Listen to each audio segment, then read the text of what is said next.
ಸ್ನೇಹಿತರೆ, ಎಲ್ಲರೂ ಆರಾಮಾಗಿದ್ದೀರಾ ಅಂತ ಭಾವಿಸ್ತಾ ನನ್ನ ಇವತ್ತಿನ ಒಂದು ವಿಡಿಯೋನ ಶುರು ಮಾಡ್ತಾ ಇದ್ದೀನಿ.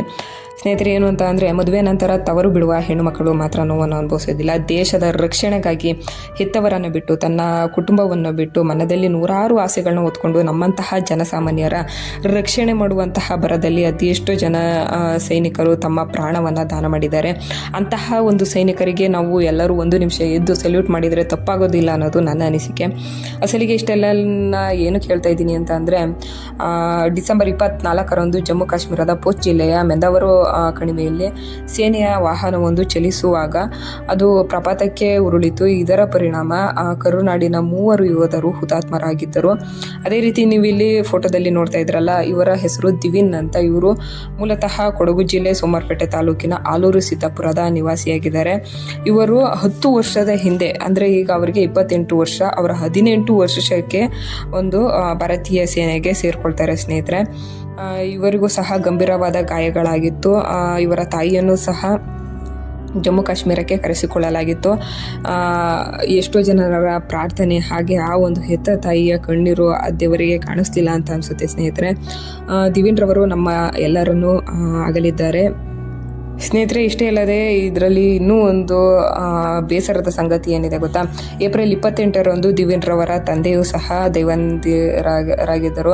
ಆ ಒಂದು ಕಾರಣಕ್ಕಾಗಿ 1 ವರ್ಷದ ಒಳಗಡೆ ತನ್ನ ಮಗನ ಮದುವೆಯನ್ನು ಮಾಡಿ ಮುಗಿಸ್ಬೇಕು ಅನ್ನೋ ಒಂದು ಕಾರಣದಿಂದ ಕಳೆದ ತಿಂಗಳಷ್ಟೇ ದಿವಿನ್ ರವರಿಗೆ ಮದುವೆ ಕೂಡ ನಿಶ್ಚಯಿಸಿದರು ಅವರ ತಾಯಿಯವರು. ಫೆಬ್ರವರಿ 23ಕ್ಕೆ ಹಸೆಮಣೆಯನ್ನು ಏರಬೇಕಾಗಿತ್ತು ಈ ಒಂದು ದಿವಿನ್ ರವರು. ದುರದೃಷ್ಟವಶಾತ್ ಇಂದು ನಮ್ಮನ್ನೆಲ್ಲ ಅಗಲಿದ್ದಾರೆ.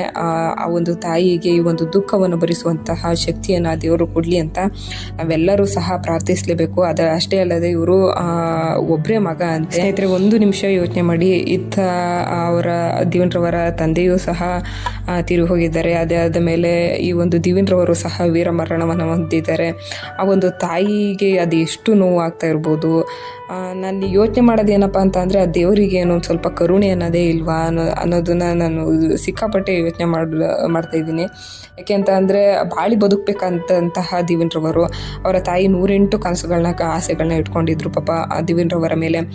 ನನ್ನ ಮಗನಿಗೆ ಮದುವೆ ಮಾಡಬೇಕು, ಅವನ ಜೀವನ ಸುಂದರವಾಗಿರಬೇಕು, ಅವರನ್ನ ಸಂಸಾರದೊಂದಿಗೆ ಒಂದು ಒಳ್ಳೆಯ ಜೀವನ ಶೈಲಿಯನ್ನು ನಡೆಸಬೇಕು ಅನ್ನೋದು ದಿವಿನ್ ರವರ ತಾಯಿಯ ಒಂದು ಆಸೆ, ಕನಸಾಗಿತ್ತು. ಅದೆಲ್ಲವೂ ಸಹ ನುಚ್ಚು ನೂರಾಗೋಗಿದೆ. ಸ್ನೇಹಿತರೆ, ಜಮ್ಮು ಕಾಶ್ಮೀರದಲ್ಲಿ ದಿವಿನ್ ರವರಿಗೆ ಒಂದು ಗೌರವವನ್ನು ಸಲ್ಲಿಸಲಾಗಿದೆ. ಅದಾದ ನಂತರ ಜಮ್ಮು ಕಾಶ್ಮೀರದಿಂದ ದೆಹಲಿಯ ವಿಮಾನ ನಿಲ್ದಾಣಕ್ಕೆ ದಿವಿನ್ ರವರ ಪಾರ್ಥಿವ ಶರೀರವನ್ನು ರವಾನಿಸಲಾಗುತ್ತದೆ. ಅದಾದ ನಂತರ ಬೆಂಗಳೂರಿಗೆ ಬಂದು ತಲುಪುತ್ತೆ. ಅದಾದ ನಂತರ ದಿವಿನ್ ರವರ ಒಂದು ಸ್ವಗ್ರಾಮವಾದಂತಹ ಆಲೂರು ಸಿದ್ದಾಪುರಕ್ಕೆ ದಿವಿನ್ ರವರ ಒಂದು ಪಾರ್ಥಿವ ಶರೀರವನ್ನು ಕಳಿಸಿಕೊಡಲಾಗುತ್ತದೆ. ಸ್ನೇಹಿತರೆ, ಅದಾದ ಮೇಲೆ ಬುಧವಾರ ಅವರು ಓದಿದಂತಹ ಆಲೂರು ಸಿದ್ದಾಪುರದ ಕಾಲೇಜಿನ ಒಂದು ಮೈದಾನದಲ್ಲಿ ದಿವಿನ್ ರವರ ಪಾರ್ಥಿವ ಶರೀರವನ್ನು ಸಾರ್ವಜನಿಕರಿಗೆ ದರ್ಶನವನ್ನು ಪಡೀಲಿಕ್ಕೆ ಅಂತ ಹೇಳಿ ಇರಿಸಲಾಗುತ್ತದೆ. ಅದಾದ ನಂತರ ಸರ್ಕಾರಿ ಗೌರವಗಳೊಂದಿಗೆ ದಿವಿನ್ ರವರ ಅಂತ್ಯಕ್ರಿಯೆ ನಡೆಯಲಿದೆ. ಸ್ನೇಹಿತರೆ,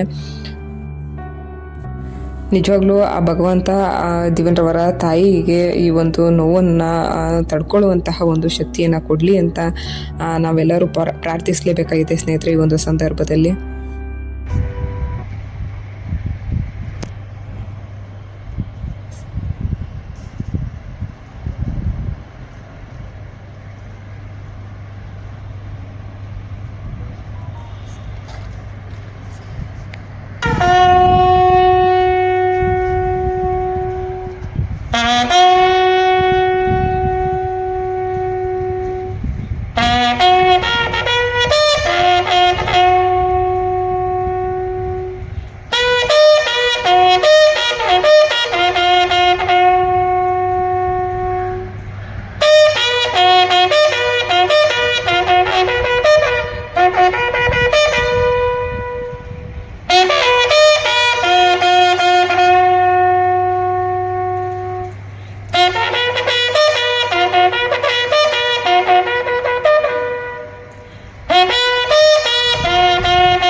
That way,